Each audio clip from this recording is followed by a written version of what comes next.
একটা ভয়ঙ্কর দৃশ্য ওদের নজরে পড়ল। ওরা দেখছে যে ওই আন্ডার কনস্ট্রাকশন ফ্ল্যাটের মধ্যে থেকে একটা মৃত দেহকে বার করে আনা হচ্ছে, রক্তাক্ত, মানে পুরো রক্তে ভেসে যাচ্ছে সেই মৃতদেহটা। এবার এইটা দেখে ওরা রীতিমতো চমকে উঠেছে এবং নিজেদের মধ্যে বলাবলি করছে যে আবারও একটা মৃত্যু হলো এই ফ্ল্যাটটাতে। হঠাৎ ওরা যেই ফ্লোরটাতে বসেছিল, ওরা ফার্স্ট ফ্লোরে বসেছিল, তার ঠিক ওপরের ফ্লোরটাতে, অর্থাৎ সেকেন্ড ফ্লোর মানে 3 তলা যেটা, সেই 3 তলায় ধূপধাপ আওয়াজ, কেউ যেন হেঁটে হেঁটে চলে বেড়াচ্ছে। ওপর থেকে কোনো একজন মহিলা হাসতে হাসতে সিঁড়ি দিয়ে নিচে নেমে আসছে। সে জানে না যে আজকে শুলে পরে, আজকে ঘুমালে পরে আগামী দিনের সূর্যোদয় সে দেখতে পাবে কিনা।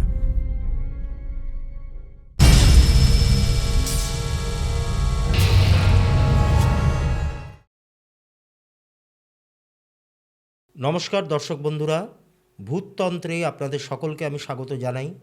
আশা করি আপনারা সকলে ভালো আছেন, সুস্থ আছেন, আনন্দে আছেন। শনিবার রাত 9টা আমি আবারও উপস্থিত হয়েছি একটি ঘটনা নিয়ে। দিন 5 আগে আমার কাছে একটা ফোন আসে। একটি ছেলে আমাকে ফোন করে, অল্প বয়সী ছেলে, গলার স্বর শুনেই বোঝা যাচ্ছে। তা ছেলেটি ফোনে আমাকে বলে যে আমি বীরভূম অঞ্চল থেকে বলছি, তা আমি আপনার সাথে একটু দেখা করতে চাই। এবং মানে গলার আওয়াজটা শুনে বেশ ভালোভাবেই বোঝা যাচ্ছিল যে খুব দুশ্চিন্তাগ্রস্ত হয়ে রয়েছে ছেলেটি, একটা টেনশনের মধ্যে আছে, একটা উদ্বিগ্নতার মধ্যে আছে, সেটা বোঝাই যাচ্ছে। তা আমি বললাম যে দেখুন, আমার চেম্বার তো এরকম দক্ষিণ কলকাতায়, পাটুলিতে, গড়িয়ার কাছে। তা আপনি কি বীরভূম থেকে আসতে পারবেন? অনেকটাই কিন্তু ডিস্টেন্স। তা বলছে যে না, আমি যেতে পারবো, আমার যাওয়াটা খুব দরকার, আমার অনেকগুলো কথা আপনাকে বলার আছে, অনেক কিছু জানার আছে আপনার থেকে। ফোন মারফত কিন্তু এত কথা বলা সম্ভব হবে না, তাই সবথেকে ভালো হয় আমি যদি যেতে পারি। তা যত তাড়াতাড়ি পারেন আমাকে একটা অ্যাপয়েন্টমেন্ট দিন। তা আমি আমার লিস্ট চেক করলাম, আমার শিডিউলগুলো চেক করলাম, যেখানে আমার লেখা থাকে আর কি। তা আমি বললাম যে ঠিক আছে, আপনি একটা কাজ করুন, তাড়াতাড়ি বলতে আমি ম্যাক্সিমাম আপনাকে 2 দিন পর সময় দিতে পারবো, তার আগে আমার পক্ষে দেওয়া কিন্তু সম্ভব না। তা সেই ছেলেটি বলল যে ঠিক আছে, সেটাই হবে। তা আপনি একটু আপনার লোকেশানটা আমাকে পাঠিয়ে দিন। তা আমি আমার কারেন্ট লোকেশান পাঠিয়ে দিলাম। তা বলল যে আমরা গাড়ি করে আসবো, একটা গাড়ি নিয়ে আসবো, আমরা গাড়ি বুক করে একদম আপনার লোকেশানে আমরা পৌঁছে যাব। তা বললাম ঠিক আছে। এবার নির্ধারিত দিনে, মানে একটু বেলা 12টা, 12:30 এরকম টাইমে তারা এসে পৌঁছালো। তারা বলতে ছেলেটা এবং তার মা একটা গাড়ি বুক করে আমার চেম্বারে এসছে অত দূর থেকে দেখা করতে। এবার কারণটা কি সেটা আমি আরেকটু বাদে বলছি। এবার আমার চেম্বারে ঢুকে ছেলেটা প্রথমেই যে প্রশ্ন আমাকে করলো, আমি প্রস্তুতি ছিলাম না সেই প্রশ্নটার জন্য, মানে শুরুতেই কেউ এরকম প্রশ্ন করে না। তা ছেলেটা বলছে যে আমার আয়ু কতদিন একটু দেখে বলুন। তা আমি বললাম যে দেখুন, দেখো, আয়ু তো আমি ওইভাবে বিচার করি না, মানে আমার গুরুর বারণ আছে। আয়ু আমি শুধুমাত্র জটক বিচারের টাইমেই বিচার করে থাকি, গণনা করে থাকি, কিন্তু সেটার ব্যাপারেও আমি কখনো ক্লায়েন্টদেরকে কিছু বলি না। তো আয়ু বলা বা বিচার করা নর্মাল ক্ষেত্রে আমাদের বারণ আছে। তাই এইটা বাদ দিয়ে আর যা প্রশ্ন থাকতে পারে আমাকে তুমি করতে পারো। তা তখন ওর মাও প্রচণ্ড দুশ্চিন্তায় ছিলেন, বোঝাই যাচ্ছে। ঘন ঘন তার চোখ ভিজে উঠছে, চোখের কোণে জল চলে আসছে, বোঝাই যাচ্ছে সেটা। তা উনি বললেন যে দেখুন, আয়ু তো বিচার করেন না মানলাম, ঠিক আছে, আমি সেটা নিয়ে আপনাকে জোরজারিও করব না। আমাদের জানার বিষয় এটাই, অন্য কোনো বিষয় নিয়ে আমাদের জানার এই মুহূর্তে প্রয়োজন নেই, শুধুমাত্র এটা জানার জন্যই এসছি। তা আয়ুটা যদি আপনি নাও বা বলেন, আপনি শুধু এটুকু বলুন যে আমার ছেলের কোনো অপঘাতে মৃত্যু বা অকাল মৃত্যুর যোগ এই মুহূর্তে চলছে কি না, আগামী দিনে কখনো ওর কোনো বড়সড় রকমের বিপদ ঘটবে কি না। এবার স্বাভাবিকভাবেই এই প্রশ্নটা শুনে আমি আরও বেশি হকচকিয়ে যাই, কারণ এটাও মানে খুব ব্যতিক্রমী একটা প্রশ্ন। সাধারণত আমার কাছে এসে মানুষজন কী প্রশ্ন করে, অর্থনৈতিক অবস্থা কেমন থাকবে, চাকরি বাকরি কেমন হবে, কেরিয়ার রিলেটেড প্রশ্ন, বিবাহিত জীবন কেমন যাবে, যা যা করা হয়, পড়াশোনা কেমন হবে, এই ব্যাপারগুলো একজন অ্যাস্ট্রোলজারের কাছে জিজ্ঞাস্য থাকে সাধারণত। এবার ব্যতিক্রমী প্রশ্ন অনেক থাকে, কিন্তু সেটা খুব কালে ভদ্রে আসে। তার মধ্যে এটা হচ্ছে একটা, যে আমার ছেলের কোনো রকম অকাল মৃত্যুর যোগ আছে কিনা বা অপঘাতে মৃত্যু হওয়ার কোনো পসিবিলিটি আছে কিনা, সেটা আমাকে একটু বলুন। তা আমি দেখলাম ভেবে যে আয়ু বিচার করা যায় না ঠিকই, বা বারণ আছে ঠিকই, কিন্তু এই প্রশ্ন যেটা আমাকে করা হলো, অকাল মৃত্যুর যোগ বা অপঘাতে মৃত্যুর যোগ, সেইটা তো বলা যেতেই পারে। তা আমি তখন রিকোয়ার্ড যে সমস্ত ইনফরমেশনগুলো রয়েছে, অর্থাৎ date of birth, time of birth, place of birth, এইগুলো নিয়ে সেই ছেলেটির ছক আমি তৈরি করি। ছেলেটির নাম হচ্ছে রাজেশ সর্দার। এইবার ছকটা যখনই আমি তৈরি করলাম বার্থ টাইম রেকটিফিকেশন প্রপার ওয়েতে করে, তখন কিছু জিনিস দেখে আমার বুকের ভেতরটা রীতিমতো কেঁপে উঠল। কীরকম? সাধারণত হঠাৎ কোনো ঘটে যাওয়া জিনিসকে আমরা বিচার করি অষ্টম ভাব থেকে, 8th হাউস থেকে। হঠাৎ মৃত্যু, এটাও কিন্তু 8th হাউসই নির্দেশ করে। এইবার আমি দেখতে পাচ্ছি যে অষ্টম ভাবের অধিপতি ওই ছেলেটির ছকে, সেটা হচ্ছে মঙ্গল, এবং সে বসে রয়েছে 12 নম্বর ঘরে, মানে দ্বাদশ ভাব, 12th হাউসে বসে আছে কেতুর নক্ষত্রে। অর্থাৎ মঙ্গল কেতু কানেকশন, একটা বংশদোষ কিন্তু এই ছেলেটি পেয়েছে, নাম্বার 1। দ্বিতীয় যে জিনিসটা আমার দেখে খুব ভয় লাগলো, সেটা হচ্ছে তার প্ল্যানেটারি ট্রানজিটগুলো এই মুহূর্তে যেটা চলছে, মানে গ্রহ নক্ষত্রদের যে গোচর, সেটাও কিন্তু খুব ভয়ানক একটা গোচর ছিল। প্লাস ওর কিন্তু এই মুহূর্তে কেতুরই মহাদশা আর মঙ্গলের অন্তর্দশা চলছে। মানে সব মিলিয়ে চারটা এমনই একটা জিনিস নির্দেশ করছে যে যে কোনো মুহূর্তে ওই ছেলেটির সঙ্গে কিন্তু বড়সড় রকমের কোনো দুর্ঘটনা ঘটে যেতে পারে, অনাকাঙ্ক্ষিত কোনো ঘটনা কিন্তু ছেলেটার সাথে ঘটতে পারে। কিন্তু একটা ব্যাপার আমার বারবার করে স্ট্রাইক করতে লাগলো, যে এই ছেলেটা এই প্রশ্নগুলো করছে কেন, ওর মাথায় এইগুলো কিভাবে এলো, বা ওর চিন্তাভাবনার মধ্যে এই কীভাবে এলো যে ওর অকাল মৃত্যু হতে পারে বা অপঘাতে মৃত্যুর যোগ আছে। এই প্রশ্নটা কেন করছে ওর মাথায় এলো কিভাবে, ওর চিন্তাভাবনার মধ্যে কিভাবে চলে এলো এটা। তা আমি তখন চুপচাপ রয়েছি, ভাবছি নানান রকম কি বলবো কি বলবো না। তা তখন সেই ছেলেটি আমাকে বলছে যে দেখুন, আপনার যা বলার থাকে বলুন, আপনি দয়া করে আমার থেকে কিন্তু কিছু লুকোবেন না, এবং কোনো কিছু মিথ্যাও আমাকে বলবেন না আমার মন রাখার জন্য। তা আমি তখন বললাম যে দেখো ভাই রাজেশ, মন রাখার জন্য আমি কাউকে কিছু বলি না, কিন্তু আমি যেটা দেখতে পাচ্ছি তাতে কিন্তু তোমার সামনে একটা বিপদ হতে পারে, একটা বিপদের আশঙ্কা রয়েছে, তুমি একটু সাবধানে থেকো, নিয়মিত তুমি একটু হনুমান চালিসা কিন্তু কিন্তু পাঠ করো। তা এটা শুনে ওর মা রীতিমতো কান্নায় ভেঙে পড়লেন। তা আমি তখন ওনাদেরকে কোনো মতে সামলে নিয়ে আমি জিজ্ঞাসা করলাম যে দেখুন, এই প্রশ্নগুলো তো একটু ব্যতিক্রমী প্রশ্ন, আপনাদের মাথায় এগুলো এলো কিভাবে? চার্ট তো বলছে ঠিকই, কিন্তু আপনারা তো আর চার্ট দেখে দেখে আপনার কাছে আমার কাছে আসেননি, আপনাদের মাথায় এই চিন্তাটা এলো কেন যে আপনার ছেলের অপঘাতে মৃত্যু হতে পারে? তা তখন আমাকে এর একটা ব্যাক স্টোরি শোনালো, যেটা কিন্তু খুবই ভয়ঙ্কর। এবার আমি বলি ব্যাপারটা কীরকম। এই যে রাজেশ বলে যে ছেলেটি, এর বাড়ি তো বীরভূমে, কিন্তু কলকাতার একটা কলেজে ও মোটর মেকানিকের একটা ট্রেনিং নেয়, এবং কলকাতাতে থেকে ও পড়াশোনা করে, মানে এই ট্রেনিং কোর্সটা ও কলকাতাতে থেকেই করছে। এবার ও যেখানটায় থাকে সেখানে, মানে একটা ফ্ল্যাটে ওরা ভাড়া থাকে আর কি কয়েকজন, ও সেখানে কিন্তু একা থাকে না, ওরই এলাকার আরও 3জন ছেলে ওর সঙ্গে থাকে, একই পাড়ার একই এলাকার মধ্যে, এবং ছোটোবেলা থেকেই তাদের একটা পরিচিতি। এবার এই ছেলেদের নাম কি? একজনের নাম হচ্ছে সঞ্জয়, একজনের নাম হচ্ছে অসীম, আরেকজনের নাম হচ্ছে সুবীর, আর এই তো থাকেই আমাদের রাজেশ তো থাকেই। তাহলে সব মিলিয়ে টোটাল 4জন কলকাতাতে একটা ফ্ল্যাট ভাড়া করে থাকে এবং মোটর মেকানিকের একটা কোর্স করে, এবং তাদের ইচ্ছা আছে যে এই কোর্সটা কমপ্লিট হলে পরে কলকাতারই কোনো একটা বড়সড় ওয়ার্কশপ, সার্ভিস সেন্টার বলুন বা গ্যারাজ বলুন, সেখানে তারা চাকরি বাকরি করবে।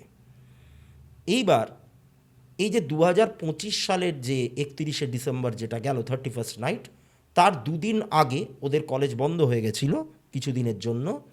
তা ওরা বাড়িতে আসে, ওরা ভাবে যে 31st নাইটটা আমরা একটু পরিবারের সঙ্গে কাটাবো, তারপরে দিন 3-4 পরে পরে আবার আমরা কলকাতায় ব্যাক করবো, কলেজও খুলে যাবে। তা কোর্সের আর কটা দিনই বাকি ছিল ওদের।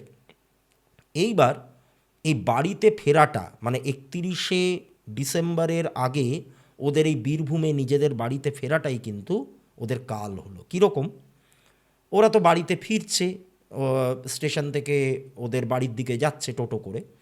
এবার একই পাড়ার মধ্যে বাড়ি, একই গলির মধ্যে পরপর একটু এদিক ওদিক করে আর কি বাড়িগুলো। এইবার যখনই ওই গলির মধ্যে টোটোটা ঢুকবে, সেই গলির ঠিক মুখটাতে একটা আন্ডার কনস্ট্রাকশন ফ্ল্যাট রয়েছে।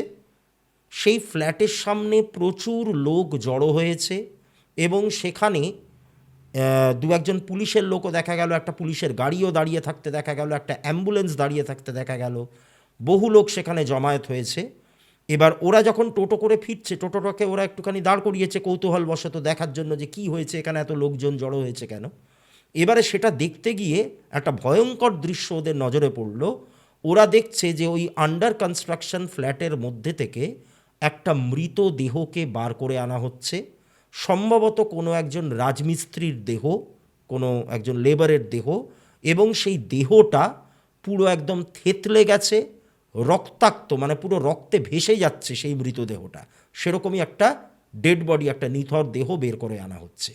এবার এইটা দেখে ওরা রীতিমতো চমকে উঠেছে এবং নিজেদের মধ্যে বলাবলি করছে যে আবারও একটা মৃত্যু হলো এই ফ্ল্যাটটাতে। এবার আমি যত ঘটনাটা আরও এগোবো তত আপনারা বুঝতে পারবেন। আবারও একটা মৃত্যু হলো এই ফ্ল্যাটটাতে। এবার ওরা কি করলো, ওরা টোটোটাকে দাঁড় করিয়ে দিল, দাঁড় করিয়ে ওরাও এগিয়ে গেল এই ভিড়ের দিকটাতে। এবার স্বাভাবিকভাবে ওদের পাড়ার মুখে ঘটেছে ঘটনা, এবার পাড়ারও অনেক চেনা পরিচিত লোকজন সেখানে রয়েছে। তা তাদের মধ্যে থেকে একজন সিনিয়র ব্যক্তি, ভদ্রলোকের নাম প্রবীর, ওরা প্রবীরদা বলে ডাকে, তা তাকে ডেকে জিজ্ঞাসা করলো যে কী ব্যাপার। রাজেশই জিজ্ঞাসা করছে এটা মূলত, যে প্রবীরদা কী ব্যাপার, আবারও একটা মৃত্যু। তা তখন প্রবীরদা বলছেন যে আর বলিস না, আবারও একটা লেবার এখানে মারা গেছে, সেই একইভাবে একই জায়গায় বাড়ির পেছনের দিকে, মানে কম্পাউন্ডের ঠিক পিছন দিকটাতে যেখানে পায়খানার চেম্বারটা রয়েছে তার ঠিক পাশে অনেকগুলো খোয়া ফেলা ছিল, সেই খোয়ার ওপরে ওকে পড়ে থাকতে দেখা যায়। মনে তো হচ্ছে এটাও আত্মহত্যা। তা এখন পোস্টমর্টমে নিয়ে যাওয়া হচ্ছে। এইবার এই প্রবীরদার কথাগুলো লক্ষ্য করুন। এরপরে উনি যেটা বলছেন, উনি বলছেন যে এই ডাইনিটা এখানে কাউকে বাঁচতে দেবে না, এখানে যারাই কাজ করতে আসবে তাদেরকেই এ গিলে খাবে। আর ওই যে একটা শয়তান জোচ্চোর একজন প্রমোটার, ও কিছুতেই কারোর কথায় কান দেবে না, ও এখানে কাজ চালিয়েই যাবে, আর একের পর এক মৃত্যু এখানে ঘটবে। আজকে যে এই ব্যাপারটা হলো, আমরাও থানায় যাচ্ছি, ক্লাবের পক্ষ থেকে আমরাও থানায় যাচ্ছি। ওখানে প্রমোটারকে লিখিত দিতে হবে, ইন রাইটিং দিতে হবে যে আমি এখানে আর অন্য কোনো কাজ ফার্দার করাবো না, এই ফ্ল্যাটটা যেরকম পড়ে আছে, এই আন্ডার কনস্ট্রাকশন এরকমই পরিত্যক্ত পড়ে থাকবে। অ্যাকচুয়ালি ব্যাপারটা কি হলো, আপনারা হয়তো ভাবছেন যে এই কথাগুলোর মানেটা কি। ব্যাপারটা হচ্ছে এই যে প্লটটা, এই প্লটটাতে কিন্তু বহু বছর আগে, মানে 2015 সালে এখানে কিন্তু নির্মাণ কার্য শুরু হয়েছিল। কিন্তু তার আগে এই প্লটটাতে কী ছিল, এই প্লটটাতে একটা একতলা বাড়ি ছিল, এবং সেই বাড়িটাতে থাকতেন হচ্ছে দুজন প্রাণী, স্বামী স্ত্রী। ভদ্রলোকের নাম হচ্ছে অজয় পাল, আর ভদ্র মহিলার নাম হচ্ছে শুক্লা পাল। ভালো করে মানে নামগুলো মনে রাখবেন, এগুলো কিন্তু পরে প্রত্যেকটা জিনিস কিন্তু আপনাদের মানে দরকার পড়বে ব্যাপারটা বোঝার জন্য। তা অজয় পাল আর শুক্লা পাল ওই বাড়িটাতে থাকতেন, ওই একতলা বাড়িটাতে। এবার এই যে ঘটনাটা যেটা আমি আপনাদেরকে বলছি, এগুলো সবই কিন্তু রাজেশ আর তার বন্ধুরা জানে। হ্যাঁ, এইবার এই অজয় পাল কাজের সূত্রে বাইরে বাইরে একটুখানি তাকে থাকতে হতো, একটু ঘোরাঘুরি করতে হতো, বাড়িতে খুব একটা আসার সুযোগ পেতেন না। কালে ভদ্রে হয়তো উইকেন্ডে একবার এলেন, বা হয়তো 2 সপ্তাহ 3 সপ্তাহ টানা বাইরে থাকার পর একবার এলেন, এরকম নানান রকম ব্যাপার ছিল। এবার ফলত কি হয়েছে, এই যে শুক্লা পাল যে মহিলা, তিনি কিন্তু অন্য একজন মানুষের সঙ্গে, অন্য একজন ব্যক্তির সঙ্গে সম্পর্কে লিপ্ত হয়ে যান। সেই লোকটা বারবার করে তার বাড়িতেও আসে তাকে সঙ্গ দিতে, নানান রকম একটা ইন্টিমেসি তাদের মধ্যে হয়। এবার এই ব্যাপারগুলো কি, এই ব্যাপারগুলো না বেশি দিন চাপা থাকে না, কোনো না কোনোভাবে এগুলো প্রকাশ্যে চলে আসেই। তা এখানেও তার কিন্তু কোনো ব্যতিক্রম হলো না। অজয়বাবুও কিন্তু এই ব্যাপারটা জেনে ফেললেন। জেনে ফেলার পরে তার স্ত্রীর সঙ্গে, শুক্লা পালের সঙ্গে তার মারাত্মক রকমের একটা অশান্তি বাঁধলো। এবার অজয়বাবু তিনি ছিলেন কিন্তু প্রচণ্ড রকমের রকচটা একজন মানুষ। তিনি কি করলেন, ঝোঁকের মাথায় যখন ওরকম অশান্তি চলছে তখন ঝোঁকের মাথায় রাগের বশে তিনি শুক্লা দেবীর মাথাটাকে সজোরে দেওয়ালের সাথে ঠুকে দেন। এবং এই আঘাতটা এতটাই মোক্ষম একটা আঘাত ছিল, এতটাই জোরালো একটা আঘাত ছিল যে শুক্লা দেবী কিন্তু সেখানেই ইনস্ট্যান্ট মারা যান। এবার এইটার পরে এই অজয়বাবু কি করবেন ভেবে পান না, তার মনে হয় যে তিনিও ধরা পড়ে যাবেন বা কিছু, তিনিও কিন্তু ওই বাড়িটার মধ্যেই আত্মহত্যা করে নিজেকে শেষ করে দেন। অর্থাৎ দুটো প্রাণী ওই বাড়িতে থাকতো, দুটো প্রাণীরই কিন্তু ওখানে, দুটো মানুষেরই কিন্তু ওখানে অস্বাভাবিক মৃত্যু, অপঘাতে মৃত্যু, আত্মহত্যা করে মৃত্যু ঘটল। এবার এই যে বাড়িটা, এই অজয়পাল আর শুক্লাপাল এনারা ছিলেন হচ্ছে নিঃসন্তান। এই যে বাড়িটা, এই বাড়িটা অজয়বাবু কি করেছেন, উনি ইয়েকে দান করে গেছিলেন, ওনার যে ভাইপো সেই ভাইপোকে দান করে গেছিলেন। এবার ভাইপো স্বভাবতই আসেন, এটাকে ক্লেম টেম করেন, নানান রকম ব্যাপার। অনেক দিন ধরে বাড়িটা পরিত্যক্ত পড়েছিল, তারপরে সেই ভাইপো এসে তার দায়িত্ব নেন। তা তিনি ডিসাইড করেন যে আমি এখানে তো এই প্রপার্টি আর কিভাবে কি সামলাবো, তা আমি তখন এটা কি করলাম, উনি একটা প্রমোটারকে ওই জমিটাকে মানে ওই বাড়িটা দিয়ে দিলেন। প্রমোটার এবার ওটাকে ডিমলিশ করে ওখানে ফ্ল্যাট নির্মাণ কার্য স্টার্ট করলেন। ওই তখন থেকেই কিন্তু এই ফ্ল্যাটটা ওঠা শুরু হয়। এইবারে ব্যাপারটা হলো, এই যে প্রমোটার উনি যখন কাজে হাত দিয়েছিলেন প্রথমবার, বাড়িটাকে ভেঙে সেখানে ফ্ল্যাটটা তৈরি করার কাজে যখন হাত দিয়েছিলেন, তখন আশেপাশের মানুষজন কিন্তু আপত্তি করেছিল। তারা বলেছিল যে আপনি কাজ করছেন করুন, আপনার কাজে বাধা দেওয়ার আমাদের কোনো রকম উদ্দেশ্য নয়, কিন্তু আপনি কাজটা স্টার্ট করার আগে দয়া করে এখানে একটা হোমযজ্ঞ বা কোনো পুজো আচ্চা করুন। তার কারণ যতদিন এই বাড়িটা পরিত্যক্ত অবস্থায় পড়েছিল, আমরা আশেপাশের লোকজন এই বাড়িটার মধ্যে থেকে মহিলা কণ্ঠে কান্নার আওয়াজ পেয়েছি, ধূপধাপ করে কেউ যেন হেঁটে চলে বেড়াচ্ছে, এরকম নানান রকমের শব্দ আমরা শুনতে পেয়েছি, এরকম নানান রকম ব্যাপার কিন্তু হচ্ছে এই বাড়িটাতে হয়। তাই এই বাড়িটা অভিশপ্ত, এখানে এখানে অতৃপ্ত আত্মার বাস, দুটো অপঘাতে মৃত্যু এখানে হয়ে গেছে পরপর। তাই ব্যাপারটাকে হালকাভাবে নেবেন না, আমাদের কথাটা আপনি শুনুন। এইবার এই প্রমোটার তিনি অন্য একটা ধর্মের মানুষ ছিলেন, তাই তিনি এসব কথায় কর্ণপাত করলেন না, মানতে চাইলেন না। উনি নিজের ঝোঁকের মাথায় ওখানে কাজ শুরু করে দিলেন। তবে এই কাজ শুরু করবার পর তার কুফল কিন্তু তিনি কয়েকদিনের মাথাতেই বুঝতে পারলেন। প্রথমত, ওখানে যে মিস্ত্রিরা কাজ করতে যাচ্ছে বা কাজ করছে যারা, তারা কিন্তু বারবার করে একটা ব্যাপার দাবি করতে শুরু করলো যে এই ফ্ল্যাটটাতে যখন তারা রাতে থাকছে তাদের সঙ্গে কিন্তু অস্বাভাবিক কিছু ঘটনা ঘটছে। তারা যখন কাজ করছে তখনও তাদের সাথে কিছু উদ্ভট ব্যাপার ঘটছে যেগুলোর কোনো ব্যাখ্যা নেই। যেরকম ধরুন, ওই যে কড়াইটা যেখানে সিমেন্ট বালি মিক্স করা হয়, স্টোন চিপস মিক্স করা হয় প্লাস্টার করার টাইমে, সেই কড়াইটা কেউ যেন উল্টে ফেলে দিয়েছে, চারদিকে সিমেন্ট বালি ছড়িয়ে পড়েছে। গাঁথনি দিয়েছে, কয়েকটা লেয়ার গাঁথনি হয়েছে দেওয়ালে, হঠাৎ করে সেই গাঁথনিটা আপনা আপনি ভেঙে পড়ে গেল। রাত্রেবেলায় তারা যখন শুচ্ছে ওই ফ্ল্যাটটাতে, তখন নানান রকমের ধূপধাপ আওয়াজ ওপরের ফ্লোরগুলো থেকে আসছে, একটা মহিলা কণ্ঠে কান্নার আওয়াজ, কখনো হাসির আওয়াজ ভেসে আসছে, এরকম নানান রকম ব্যাপার তাদের সাথে হচ্ছে। এই করতে করতে একবার কি হলো, একজন রাজমিস্ত্রির একটা ডেড বডি পাওয়া গেল সেই ফ্ল্যাটের পিছন দিকটাতে। যেখান থেকে এই রাজমিস্ত্রির দেহটা পাওয়া গেছিল, ঠিক একই জায়গাতে কিন্তু এই প্রথম যে রাজমিস্ত্রি মারা যায় তার দেহটা পাওয়া যায় চারতলার ওপর থেকে। সে চারতলায় ছিল, চারতলায় তারা মানে ওই যে গ্রুপটা, যে টিমটা আর কি কাজটা করছিল, তারা শুয়ে থাকতো। তারা দূর থেকে এসছে, তা ওইখানেই থাকতো তারা। তো ওই চারতলার ওপর থেকে সে নিচে পড়ে গেছে। এখন পড়ে গেছে নাকি নিজেই লাফ মেরেছে, নাকি কেউ ধাক্কা মেরে ফেলেছে, সেটা পরের কথা। তাকে পাওয়া যায় ওই জায়গাটাতে। এবার ওর সঙ্গে বাকি যারা কাজ করতো তারা দাবি করে যে এই ছেলেটা, মানে যাকে মৃত অবস্থায় পাওয়া গেছে, অল্প বয়সী ছেলে, বেশি বয়স না কিন্তু 25 থেকে 30-এর মধ্যে। তার মধ্যে বেশ কয়েকদিন ধরে একটা পরিবর্তন এসেছিল। সে কিন্তু একটা ঘোরের মধ্যে ছিল, কারোর সাথে কথাবার্তা খুব একটা বলতো না, কাজের প্রতি তার একটা অনীহা তৈরি হয়েছিল, কাজের মধ্যে একটা অন্যমনস্ক ভাব লক্ষ্য করা যাচ্ছিল, এরকম ব্যাপারগুলো কিন্তু ছিল তার মধ্যে। তারপরে এই রকম একটা ঘটনা। এইবার সেই দফায় তো কাজ বন্ধ হলো। তারপর আবারও বেশ কয়েকদিন পর সেই প্রোমোটার আবারও সেখানে কাজ শুরু করলেন। এইবারে দেখা গেল এই সেকেন্ড দফার যে কাজটা, সেকেন্ড ফেজের যে কাজটা, সেখানে 3জন রাজমিস্ত্রির কিন্তু এরকম অস্বাভাবিক মৃত্যু, এবং সবই কিন্তু ওই পড়ে গিয়ে ওই একই জায়গাতে পড়ে যাচ্ছে সবাই এবং মারা যাচ্ছে। এইবার যিনি লেবার কন্ট্রাক্টর ছিলেন, মানে যিনি সমস্ত কিছু ব্যবস্থাপনা করেছিলেন লেবারদেরকে জড়ো করে, তিনি এবার বেঁকে বসলেন। তিনি বললেন যে না, আমি এখানে আর কাজ করাবো না, আমি আর কোনো লেবার এখানে অ্যাপয়েন্ট করব না, আমার টাকা কড়ির কিচ্ছু দরকার নেই, আমি যত যা অ্যাডভান্স নিয়েছি সব আমি ফেরত দিয়ে দেবো, আমার কিচ্ছু দরকার নেই, আমি এইখানে এই কাজ আমি আর কন্টিনিউ করাবো না। এবার এটা নিয়ে একটা বচসা, তর্কাতর্কি, অশান্তি। বাধ্য হয়ে সেই ভদ্রলোক, মানে সেই লেবার কন্ট্রাক্টর, তিনি কি করলেন, তিনি party, union, political party, union, এদের দ্বারস্থ হলেন। অনেক দিন ধরে কাজ আবারও বন্ধ পড়েছিল। তারপরে সেই প্রোমোটার জোর খাটিয়ে, পয়সা কড়ি খাটিয়ে, ইনফ্লুয়েন্স খাটিয়ে, নানান রকম ব্যবস্থাপনা করে আবারও কাজ শুরু করেছিল। করার পর এই তারপরে আরও একজন রাজমিস্ত্রির মৃত্যু, যেটা আমি শুরুতেই বলেছিলাম, আর রাজেশরাও সেটা দেখেছে।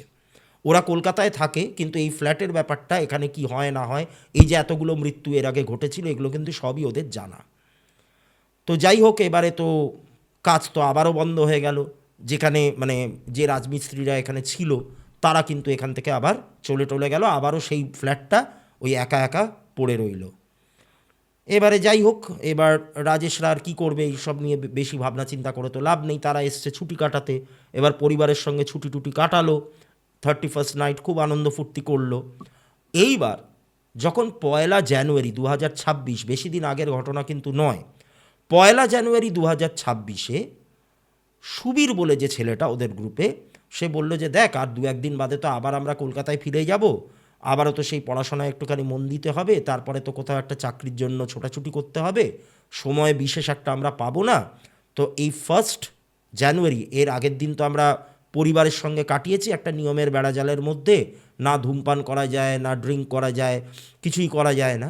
তা আজকের রাতটা আমরা আমাদের মতো করে কাটাবো, একটু মদ্যপান করব, একটু স্মোক করব, আর একটু খাওয়া দাওয়া করব। তা সবাই তো তাতে রাজি, কিন্তু প্রবলেমটা হলো, রাজেশ বলছে যে করব তো বুঝলাম, কিন্তু করব কোথায়, ভেনিউটা কোথায়, কোথায় বসে আমরা খাওয়া দাওয়াটা করব। তা তখন সুবীর বলছে যে কেন, এই যে ফ্ল্যাটটা খালি পড়ে আছে, এই ফ্ল্যাটে বসেই তো আমরা এই কাজগুলো করতে পারি। এই কথাটা যখনই সুবীর বলেছে, তখন বাকিরা চমকে উঠেছে, যে তার মানে তোর কি মাথা খারাপ হয়ে গেছে? দেখছি সেখানে কতগুলো অপঘাতে মৃত্যু ঘটলো, এখানে কাজ বন্ধ হয়ে গেল, এখানে পরপর এতগুলো লোক মারা গেল, তুই এইখানে বসে মদ্যপান করার পরিকল্পনা করছিস? এবার সুবীর বলে যে ছেলেটা, এই ছেলেটা হচ্ছে কিন্তু একটু যুক্তিবাদী, এই সমস্ত ব্যাপার খুব একটা মানে না, খুব একটা বিশ্বাস করে না। তো সেই বলল যে দেখ, লেবাররা পড়ে মারা গেছে, এটা একটা নিছক অ্যাক্সিডেন্ট, এরকম অনেক কনস্ট্রাকশন সাইটে হয়, কলকাতাতেও আমরা দেখেছি এরকম ঘটনা ঘটেছে। তা এইগুলো সব কিছু তো এই ভূত প্রেত জড়িয়ে রয়েছে, হ্যাঁ, তো এই ব্যাপারগুলো কিন্তু মেনে নেওয়া যায় না আজকের দিনে দাঁড়িয়ে। তা তখন অসীম বলে যে ছেলেটি, সে বলছে যে দেখ, সেটা আমি বুঝলাম, তোর কথা আমি বুঝলাম, তোর কথা যুক্তি আছে, কিন্তু প্রত্যেকবার একই জায়গায় পড়ে সেই লেবাররা মারা যাচ্ছে, এর পিছনে কি কারণ থাকতে পারে? যখনই কাজ শুরু হচ্ছে তখনই একজন করে লেবার মারা যাচ্ছে, এটা তো খুব একটা স্বাভাবিক ব্যাপার নয়, এটার ব্যাখ্যা তুই কীভাবে দিবি? তো যাই হোক, এরকম নানান রকম ব্যাপার করতে বচসা হতে হতে আলটিমেটলি সুবীর প্রত্যেককে রাজি করালো যে ঠিক আছে, সবাই রাজি হলো যে ঠিক আছে, এই ফ্ল্যাটে বসেই আমরা করব। কিন্তু ওই রাজেশ বলে যে ছেলেটা, তার মধ্যে কিন্তু একটা খুঁতখুঁতানি রয়েই গেছিল, সে বারবার করে চাইছিল যে এখানে না করে অন্য কোথাও যদি করা যায় তাহলে সব থেকে ভালো হয়। কিন্তু সুবীর সবাইকে যেটা বোঝালো যে এখানে করলে আমরা উইদাউট এনি ডিস্টারবেন্স, কোনো রকম কেউ বাধা বিঘ্ন ঘটানোর জন্য এখানে আসবে না, কারণ এই ফ্ল্যাটটাকে নিয়ে যা রটনা হয়ে গেছে লোকেদের মুখে মুখে, যে লোকজন এই বাড়িটাকে রাতের বেলায় তো দূরের কথা, দিনের বেলাতেও এর ছায়া মারাতে ভয় পাচ্ছে। তো তাই ওরা যদি রাত্রির বেলায় ওখানে বসে একটু ড্রিঙ্ক করে, একটু পার্টি করে, বা একটুখানি খাওয়া দাওয়া করে, তাই কেউ ওদেরকে বিরক্ত করবার জন্য অন্তত আসবে না, এরকম ভেবে ও সবাইকে কনভিন্স করালো। কিন্তু রাজেশের মধ্যে একটা খুঁতখুঁতানি ছিলই। আলটিমেটলি 1 জানুয়ারিতে ওরা গিয়ে সমস্ত জিনিসপত্র জোগাড় করলো, ড্রিঙ্কসের অ্যারেঞ্জমেন্ট করলো, খাওয়া দাওয়ার অ্যারেঞ্জমেন্ট করলো, চিকেন পাকোড়া নানান রকমের জিনিস যা যা হয় আর কি, সমস্ত কিছু কিনে টিনে নিয়ে ওরা কাউকে কিচ্ছু না বলে ওই বিকেলবেলা একটু এদিক ওদিক বেড়াতে যাবে এরকম বলে বাড়ি থেকে বেরিয়ে ওই ফ্ল্যাটটাতে ঢুকে পড়লো। আর ফ্ল্যাটটাও একটুখানি আইসোলেটেড জায়গায়, মানে একদম গলির মুখটাতে, কিন্তু আশপাশটা একটু ফাঁকা, মানে খুব একটা বাড়িঘর দোর নেই, মানে দু একটা বাড়িঘর হয়তো আছে, কিন্তু আলটিমেটলি আর মানে এমনিতে ফাঁকা, মানে খুব একটা লোকজন ওই দিক দিয়ে যাতায়াত করে না। এবার এই রাজেশ আমাকে বলছে যে যখন আমরা এই জিনিসগুলো কিনে নিয়ে ফ্ল্যাটটার দিকে যাচ্ছি, অন্ধকার নেমে এসছে তখন, তো ফ্ল্যাটটাকে কেমন যেন একা একা ভূতের মতো দাঁড়িয়ে রয়েছে, দেখেই কেমন বুকের ভেতরটা ছ্যাঁত করে উঠছে আমার। তা আমি আলটিমেটলি ভাবলাম যে বারণ করি, যে এখানে না করে অন্য কোথাও যদি বসা যায়, কিন্তু সবাই সব কিছু কিনে টিনে ফেলেছে, প্লাস আমারও এই সুযোগটা হাতছাড়া করার ইচ্ছা ছিল না। তাই আমি কোনো রকম আর কথা না বাড়িয়ে ওই ফ্ল্যাটটাতে ঢুকে যাই ওদের সাথে, কিন্তু সেটাই আমার সবথেকে বড় ভুল ছিল। শুধু আমার বলে নয়, প্রত্যেকেরই সবথেকে বড় ভুল ছিল। এবার ওরা তো খাওয়া দাওয়া শুরু করলো। ৪৫ মিনিট যেতে না যেতে কি ১ ঘন্টা যেতে না যেতে হঠাৎ ওরা যেই ফ্লোরটাতে বসেছিল, ওরা ফার্স্ট ফ্লোরে বসেছিল, তার ঠিক ওপরের ফ্লোরটাতে, অর্থাৎ সেকেন্ড ফ্লোর মানে ৩ তলা যেটা, সেই ৩ তলায় ধূপধাপ আওয়াজ, কেউ যেন হেঁটে হেঁটে চলে বেড়াচ্ছে। এবার এই আওয়াজটা শুনে সঙ্গে সঙ্গে সবার বুকের রক্ত জল হয়ে গেল। তবে সুবীর একটু ডাকাবুকো, যেটা আমি একটু আগেই বললাম, সুবীর কিন্তু বলল যে ঠিক আছে, আমি আজকে দেখেই ছাড়বো যে এখানে অ্যাকচুয়ালি কী হয়, এই যে ওপরে আওয়াজটা, এই আওয়াজটাকে আমি লক্ষ্য করেই যাব। তো সবাই ওকে বারণ করলো, কিন্তু সুবীর কিছুতেই কিছু শুনছে না। সুবীর সেই ওপরে গেল, এবার বাকিরাও ওকে ফলো করলো। ওপরে মানে যেই ওরা সিঁড়ি ভেঙে ওপরের দিকে উঠছে, ওপরে ওঠার সময় তখন কিন্তু হঠাৎ করে অ্যাব্রাপ্টলি সেই আওয়াজটা, সেই ধূপধাপ আওয়াজটা কিন্তু বন্ধ হয়ে গেল। আর ওরা ওপরে গিয়ে উঁকি ঝুঁকি মেরে দেখলো মোবাইলের ফ্ল্যাশ লাইট দিয়ে যে কেউ কিন্তু সেখানে নেই। তা তখন সুবীর বলছে যে দেখ, আমি তোদেরকে বলেছিলাম এখানে কাউকেই তোরা দেখতে পাবি না, সবটাই হচ্ছে মানুষের মন গড়া ব্যাপার, মনের ভুল, এই সমস্ত ব্যাপার পাত্তা দেওয়া বা গুরুত্ব দেওয়ার কোনো মানে হয় না। এবার এই বলে ওরা যখন নিচে নামবে, মানে তখনও নিচে নামা স্টার্ট করেনি, নিচে নেমে আবার ওরা খাওয়া দাওয়াটা করবে, হঠাৎ মনে হলো সেখানে ঝনঝন করে কাঁচ ভাঙার একটা শব্দ নিচ থেকে। এইবার ওরা তড়িঘড়ি নিচে গিয়ে যে দৃশ্যটা দেখলো, সেটা দেখে ওরা সবাই হকচকিয়ে গেছে। ওরা দেখছে ওরা যে সমস্ত খাবার টাবারগুলো এনে রেখেছিল, সেই খাবারগুলো যত্রতত্র ছড়িয়ে পড়ে রয়েছে, এদিক সেদিক ছড়িয়ে রয়েছে। যে মদের বোতলগুলো ছিল, একটা কি দুটো ছিল বোধহয়, সেইগুলোকে কেউ তুলে আছাড় মেরে ভেঙে ফেলেছে। চারদিকে ভাঙা টুকরো, ড্রিঙ্কসগুলো এদিক ওদিক ছড়িয়ে রয়েছে, মানে সে একদম লণ্ডভণ্ড ব্যাপার বলতে যাকে বোঝায়। তা এইবার এইটা দেখে তো প্রত্যেকের মানে বুকের রক্ত জল হয়ে যাওয়ার জোগাড়। অসীম বলল যে দেখ সুবীর, দেখলি তো, আমি তোকে বারণ করেছিলাম, কীরকম ভুতুড়ে কাণ্ড এখানে শুরু হলো। তা তখন সুবীর বলছে যে আমি এখনও কিছু মানব না, এটা তোরা কেন বুঝতে পারছিস না যে আমাদের অ্যাবসেন্সে কেউ এখানে ঢুকেছিল, খাবারগুলোকে সাবাড় করতে চেয়েছিল, মদ খেতে চেয়েছিল। এবারে যখনই আমরা নিচে নেমে আসছি বা আমাদের গলার আওয়াজ পেয়েছে, তখনই সমস্ত কিছু ফেলে টেলে দিয়ে এখান থেকে চম্পট দিয়েছে। তা তখন সঞ্জয় বলে যে ছেলেটা, সে সুবীরকে বলছে যে দেখ সুবীর, সমস্ত ব্যাপার কিন্তু এরকম লাইটলি নিস না, এরকম ক্যাজুয়ালি নিস না। এইটা, এই যে বাড়িটা এখানে, মানে এই আন্ডার কনস্ট্রাকশন ফ্ল্যাটটা, এখানে দিনের বেলাতে লোকে আসতে ভয় পাচ্ছে, এটা নিয়ে যা যা ঘটেছে চারদিকে, রটেছে চারদিকে, তাতে লোকজন এইটা ছায়া মারাতে ভয় পাচ্ছে। আর এই রাতের অন্ধকারে এখানে লোকজন এসে ঢুকে আমাদের খাবার খাবার তালে ঢুকবে, এইটা আমি কখনোই মেনে নিতে পারছি না। তো এরকম নানান রকমের কথাবার্তা যখন হচ্ছে, তখন হঠাৎ করে অসীম একটু এদিক ওদিক ঘুরছিল, মানে ওই ফ্লোরটাতে এদিক ওদিক দেখার চেষ্টা করছিল কাউকে দেখতে পায় কিনা। হঠাৎ করে সবাই দেখছে যে অসীম পড়ে গেল মানে মেঝের ওপরে মুখ থুবড়ে পড়ে গেল। অসীম বলছে, আর পড়ে যাওয়ার পর যখন ও উঠে দাঁড়ালো, তখন ওর কপালের একটা দিক একটুখানি ছড়ে গেছে, রক্ত টক্ত বেরোচ্ছে হালকা। তা ও উঠে দাঁড়িয়ে বলল যে আমার স্পষ্ট মনে হলো কেউ যেন আমাকে ধাক্কা মেরে ফেলে দিয়েছে, কারণ একটা ধাক্কা আমি কিন্তু অনুভব করেছি, পেছন থেকে এসে কেউ যেন আমাকে একটা ধাক্কা মেরেছে।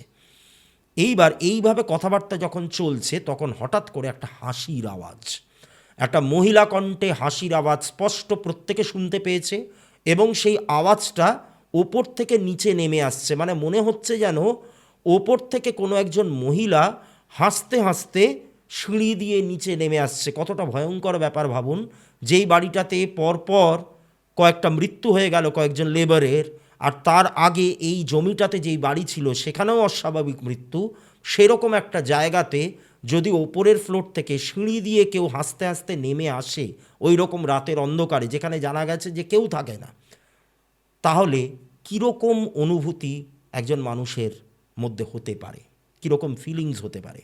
তো যাই হোক, এই যে হাসির আওয়াজটা, এইটা শুনে এতক্ষণে কিন্তু সুবীরেরও টনক নড়েছে। এইবার এই চারজন বন্ধু পড়ি কি মরি করে ওই সিঁড়ি দিয়ে নেমে নিচে গিয়ে বাড়ি থেকে বেরিয়ে এসছে। হাসির আওয়াজটা কিন্তু অনেকক্ষণ ধরে ভেতরে ছিল। এইবার বাইরে এসে ওরা হাঁপাচ্ছে, মানে বাইরে এসেই দাঁড়িয়ে পড়েনি, বাইরে এসে তারা এখন তো গেছে, খাবার টাবার তো সব নষ্টই হয়ে গেছে, আর ওখানে বসেও কোনো লাভ নেই।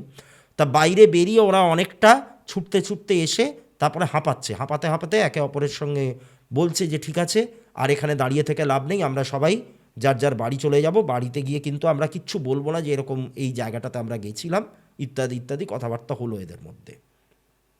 এবার সবাই তো বাড়ি চলে এলো। সেদিন রাতে সুবীর মানে সবাই ঘুমিয়ে পড়লো আর কি, সুবীর না সরি রাজেশ ঘুমিয়ে পড়লো। রাজেশের ঘুম ভাঙলো সকালবেলায় ওর মায়ের ডাকে। এবার মা ওকে রীতিমতো ধাক্কাতে ধাক্কাতে, এবার রাজেশের পরিবার বলতে রাজেশ আর রাজেশের মা, ওর বাবা অনেক দিন হলো গত হয়েছেন, আর কেউ থাকে না ওই বাড়িটাতে। এবার রাজেশের মা ওকে তড়িঘড়ি বিছানা থেকে ডেকে তুললেন ঘুম থেকে। তা তখন 6:30 কি 6:45 বাজে। তা রাজেশ ঘুম জড়ানো কণ্ঠে বলছে যে কী হলো, তুমি এরকম হন্তদন্ত হয়ে আমাকে ডাকছো কেন, একটু ঘুমাতে দাও। তা তখন ভদ্রমহিলা বলছেন যে বাবু, সর্বনাশ হয়ে গেছে। কি হয়েছে না, ওই সঞ্জয় বলে যে ছেলেটা ওদের গ্রুপে, সেই সঞ্জয় তার বাড়িতে আত্মহত্যা করেছে। আচ্ছা, আত্মহত্যা করেছে, কী ব্যাপার? মানে কথাটা শোনার সঙ্গে সঙ্গে রাজেশের চারপাশ যেন অন্ধকার দেখল। ও ছুটতে ছুটতে ওদের বাড়িতে গেল, সঞ্জয়ের বাড়ি, ওদের বাড়ির ঠিক উল্টো দিকেই, 2-1 বাড়ি পরেই। তা ওদের বাড়িতে গেল, সঞ্জয়ের বাড়িতে গেল রাজেশ। সেখানে প্রচুর লোকজন জমায়েত হয়েছে। সঞ্জয়ের মা বাবা প্রচণ্ড অসহায়ের মতো কান্নাকাটি করছেন, কপাল চাপড়ে চাপড়ে কাঁদছেন। তা তখন জানা গেল যেটা, যে সঞ্জয়কে আজকে সকালবেলায় ডাকতে গিয়ে, মানে যখন দরজা খুলছে না, ও কোনোভাবেই দরজা খুলছে না, ও একটুখানি আর্লি রাইজার, সঞ্জয় বরাবরই একটু আর্লি রাইজার, তাড়াতাড়ি ঘুম থেকে উঠে পড়ে, শুতেও যায় তাড়াতাড়ি, উঠেও পড়ে তাড়াতাড়ি, এটা ওর একটা হ্যাবিট। তা আজকে যখন 6টা পেরিয়ে গেছে, ও মানে কিছুতেই ঘুম থেকে উঠছে না, তখন ধাক্কাধাক্কি করে আলটিমেটলি পাড়ার লোকজন জড়ো করে দরজাটাকে ভেঙে ফেলা হয়। ভাঙবার পরে দেখা যায় ভেতরে সঞ্জয় কিন্তু ঝুলে রয়েছে, নগ্ন অবস্থায় সিলিং থেকে তার নিথর দেহটা ঝুলে রয়েছে। এবং সঞ্জয়ের বাবা একটা ব্যাপার জানান, যে গতকাল বাড়িতে ফেরার পর, গতকাল সঞ্জয়রা কোথায় গেছিল সেটা তো আমি আগেই বলেছি, সেটা তার বাড়ির লোক এখনও জানে না। তা গতকাল ফেরার পর সঞ্জয়ের মধ্যে একটা পরিবর্তন তারা লক্ষ্য করে। সঞ্জয় তাদের সঙ্গে মিসবিহেভ করে, ভালো করে কথা বলতে চায় না। তারা প্রথমটায় ভাবে যে ছুটি শেষ হয়ে এসছে, আবার ওকে কলকাতায় ফিরতে হবে বলে ওর মুডটা একটুখানি অফ হয়ে গেছে। তো সঞ্জয় কোনো মতে একটু খাওয়া দাওয়া করে নিজের ঘরে গিয়ে দরজা বন্ধ করে দেয়। সেই রাতে আর কারোর সঙ্গেই সে ঠিকমতো কথাবার্তা বলে না। তারপরে সকালবেলায় উঠে তো এই কাণ্ড। তো যাই হোক, এবার সঞ্জয়ের দেহটা পোস্টমর্টমে নিয়ে যাওয়া হলো, ময়নাতদন্তের জন্য নিয়ে যাওয়া হলো। এইবারে প্রবলেমটা কোথায় হলো, এই সঞ্জয়ের সঙ্গে সুবীর, অসীম, রাজেশ মানে যে আমার ক্লায়েন্ট হয়ে এসছে আর কি, এরা তো খুব ক্লোজ, এবং একই জায়গায় থেকে ওরা মোটর মেকানিকের কোর্সটা করে। তাই পুলিশ কিন্তু ওদেরকে একটু জিজ্ঞাসাবাদ করলো যে কী বৃত্তান্ত, কোনো মেয়ের সঙ্গে সম্পর্ক ছিল কি না, কোনো ধার দেনায় জড়িয়ে পড়েছিল কি না, কোনো সমস্যা হয়েছিল কি না জীবনে, একসাথে থাকতো যেহেতু, এরা অনেক কিছু জানবে। তা এবার এরা সবাই বলছে যে দেখুন, আমরা কিচ্ছু জানি না, আমরা প্রতিটা মুহূর্তে মানে একসাথেই থেকেছি, একসাথেই পড়াশোনা করেছি, ওর লাইফে যে কোনো রকম সমস্যা আছে আমরা কিচ্ছু জানতাম না। ও আমাদের গ্রুপের মধ্যে সবথেকে হাসি খুশি প্রাণবন্ত একটি ছেলে, ও যে এরকম একটা কাণ্ড ঘটিয়ে ফেলবে এইটা আমরা কিন্তু কোনোভাবেই মানতে পারছি না, আমরাই মানতে পারছি না। তো যাই হোক, পোস্টমর্টম হলো, সব কিছু হলো। এইবার সেই দিন রাতে, সেদিন তো পোস্টমর্টমে নিয়ে গেল, এত তাড়াতাড়ি তো আর পোস্টমর্টম রিপোর্ট আসে না। সেই দিন রাতে রাজেশের সঙ্গে কিন্তু একটা অস্বাভাবিক ব্যাপার ঘটে গেল। রাজেশের সেদিন রাতে কোনো মতেই ঘুম আসছে না, বিছানায় শুয়ে সে এপাশ ওপাশ করছে। মাঝে মধ্যে সে চেষ্টা করেছে অসীম আর সুবীরের সঙ্গে যোগাযোগ করবার, কিন্তু কোনোভাবেই তাদেরকে ফোনে পাওয়া যাচ্ছে না, দুজনেই মোবাইল সুইচ অফ করে রেখে দিয়েছে। এবার ওর কিছুতেই ঘুম আসছে না, এপাশ ওপাশ করে যাচ্ছে। এবার রাত্রি যখন প্রায় 1:30 কি 1:45 বাজে, তখন রাজেশের মনে হলো যে আমি একটু বাইরে বেরিয়ে গিয়ে সিগারেট খাবো, ঘরের মধ্যে তো খেতে পারবে না, মা রয়েছে। এবার ওদের বাড়ির সামনে একটা উঠোন মতো রয়েছে, রাজেশ ভাবলো যে ওই উঠোনটাতে গিয়ে ও সিগারেট খাবে।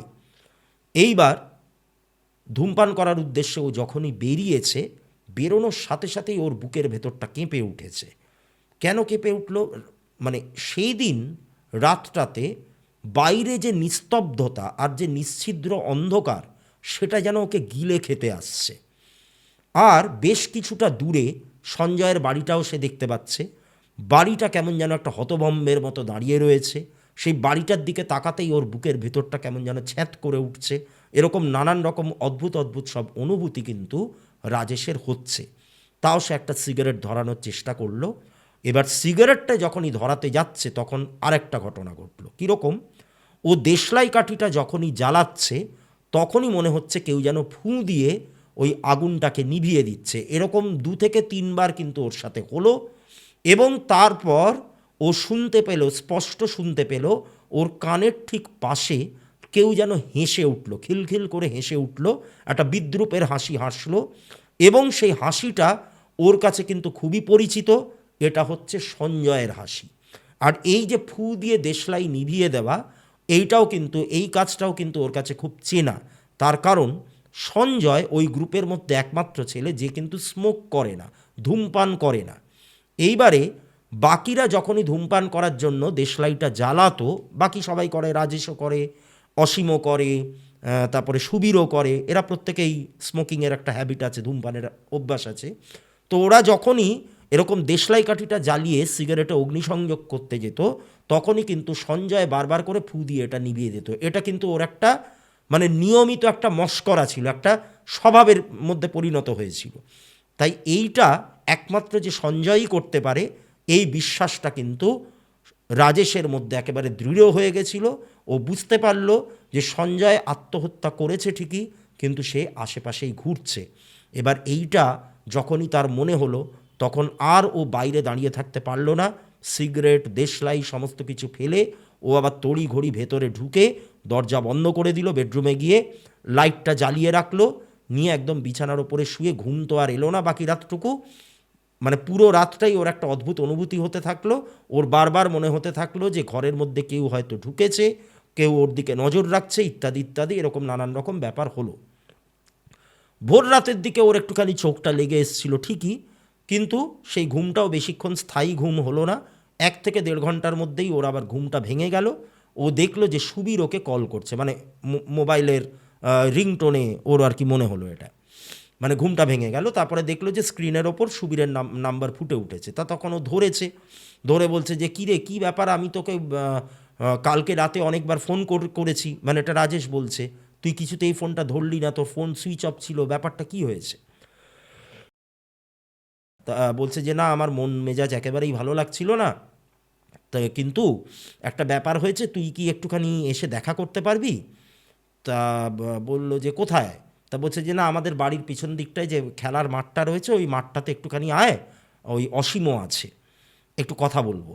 তা রাজেশ তখন বেরিয়ে গেছে, গিয়ে দেখছে ওখানে অসীম রয়েছে, সুবীর রয়েছে।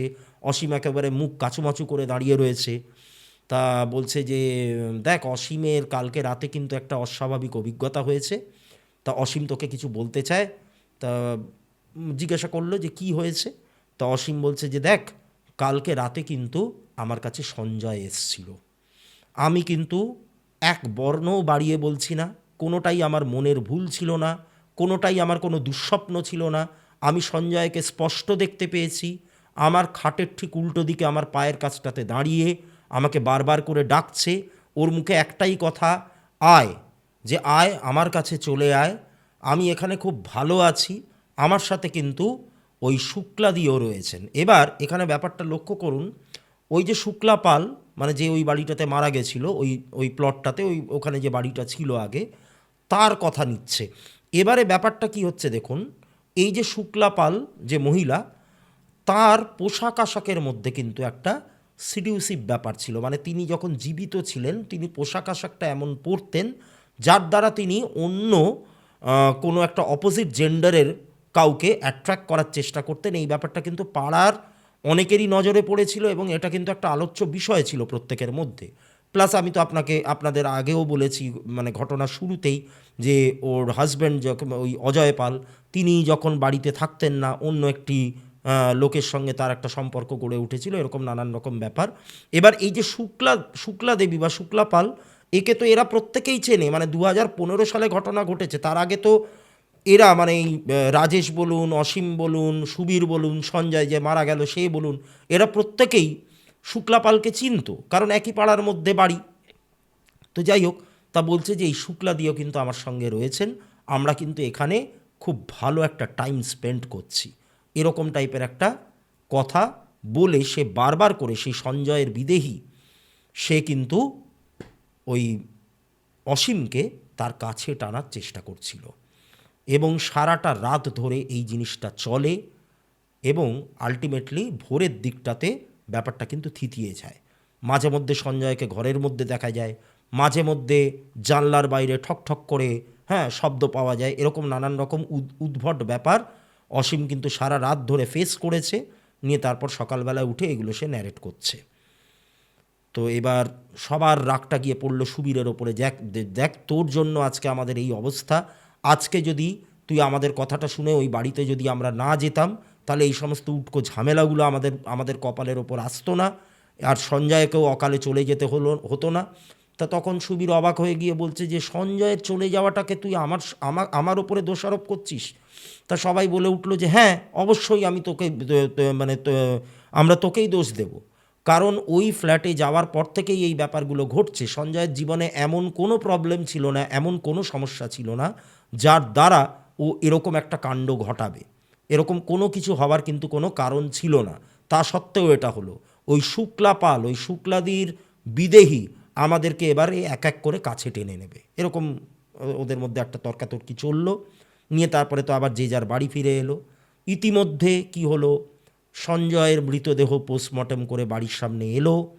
প্রচুর লোকজন সেখানে জমায়েত হয়েছিল। ওর মা বাবা প্রচণ্ড রকম কান্নাকাটি করছিলেন। আর এই সুবীর বলুন, আমাদের রাজেশ বলুন, এদের মনের অবস্থা তো আর বলে বোঝাতে হয় না। আগে 24 ঘন্টা যেই ছেলেটাকে দেখতে পেত, তাকে এখন কাঁচবন্দি একটা গাড়ির মধ্যে তারা দেখতে পাচ্ছে।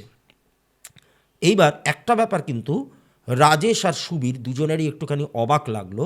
সেটা হলো যে তারা এই ভিড়ের মধ্যে অসীমকে কিন্তু কোথাও দেখতে পাচ্ছে না। অসীমের মা বাবা এসছেন, কিন্তু অসীমকে কোথাও দেখতে পাওয়া যাচ্ছে না।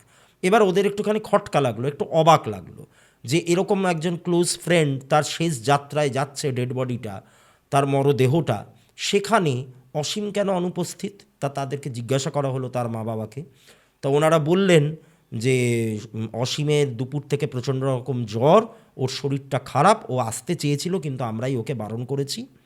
তো যাই হোক, তা এরপরে তো সঞ্জয়ের শেষকৃত্য সম্পন্ন হলো। এবার অসীমের কিন্তু শরীর আর ঠিক হলো না। ওই যে জ্বরটা এলো, তারপর থেকে কিন্তু সেই জ্বর রয়েই গেল।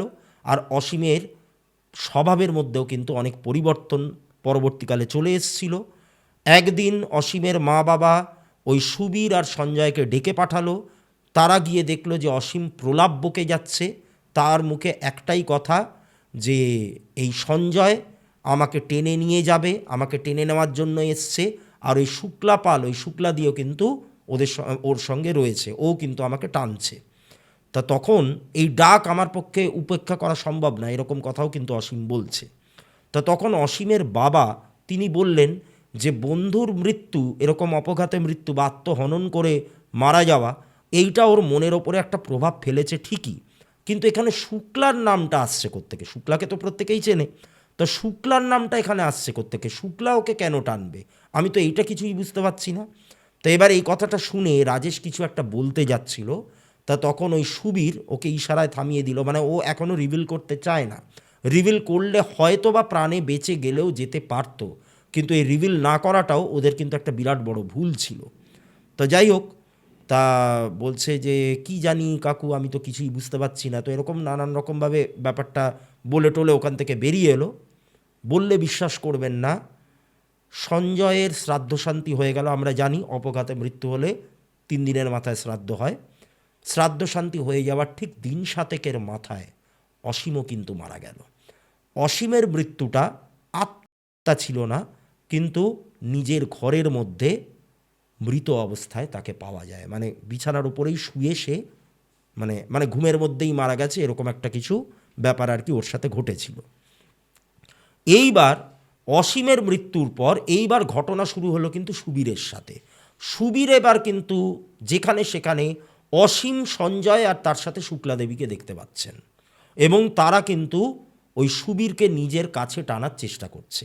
এবার এইটা সুবীরের সাথে হতে হতে হতে হতে এমন একটা পর্যায়ে চলে গেল যে সুবীর রীতিমতো পাগল হয়ে গেল, এবং পাগল হয়ে সে আর বাড়িতে টিকতে পারলো না। একদিন সন্ধ্যাবেলায় ওর যে বাইকটা ছিল সেই বাইকটা নিয়ে ও বেরিয়ে পড়ে। বাড়ির কারোর কথা শোনেনি, কে কোথায় যাচ্ছে কী বৃত্তান্ত কিছুই বলেনি, বলেও বাড়ি থেকে বেরিয়ে চলে গেছে।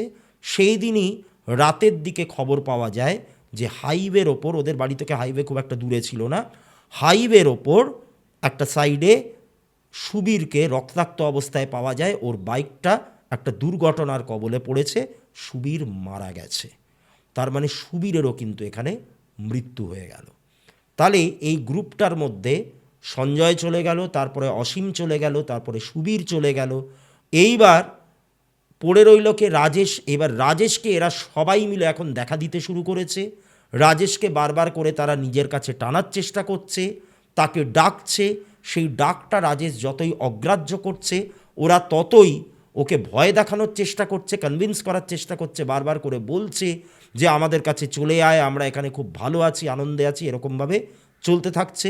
করতে করতে রাজেশের যখন দেওয়ালে পিঠ ঠেকে গেল, তখন ও আলটিমেটলি ওর মায়ের কাছে ব্যাপারটা প্রকাশ করলো, করে বলল যে আমি ওই ফ্ল্যাটটাতে আমরা ওই দিন গেছিলাম, তারপর থেকেই পরপর পরপর এই সমস্ত মৃত্যুগুলো ঘটেছে, আর ওরা আমাকেও কিন্তু কাছে টানার চেষ্টা করছে।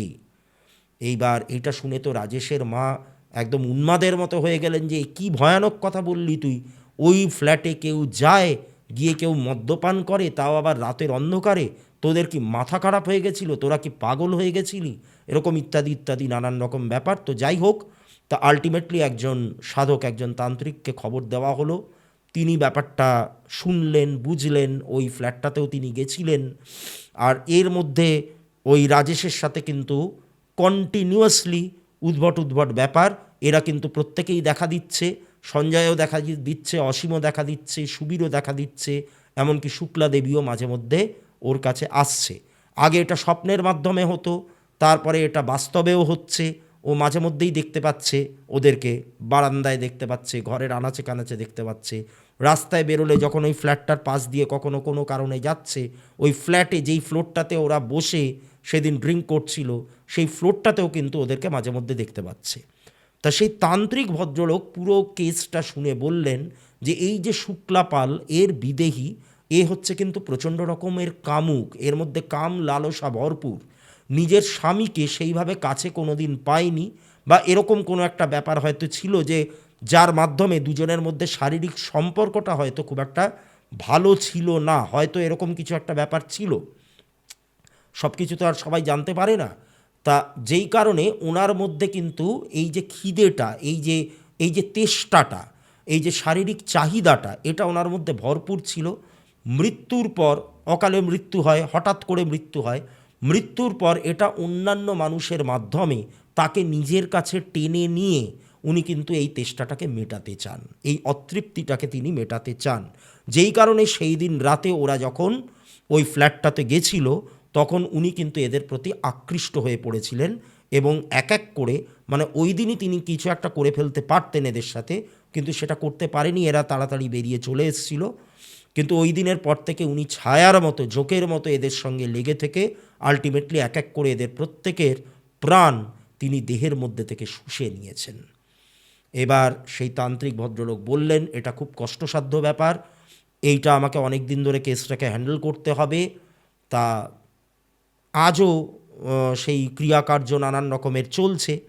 তা এখনও কিন্তু এই রাজেশ বলে যে ছেলেটা, সে প্রত্যেকটা দিন প্রত্যেকটা মুহূর্তে সে কিন্তু মৃত্যুর দিন গোনে, তার মধ্যে একটা আশঙ্কা কাজ করে, তার মধ্যে একটা ভয় ভীতি কাজ করে।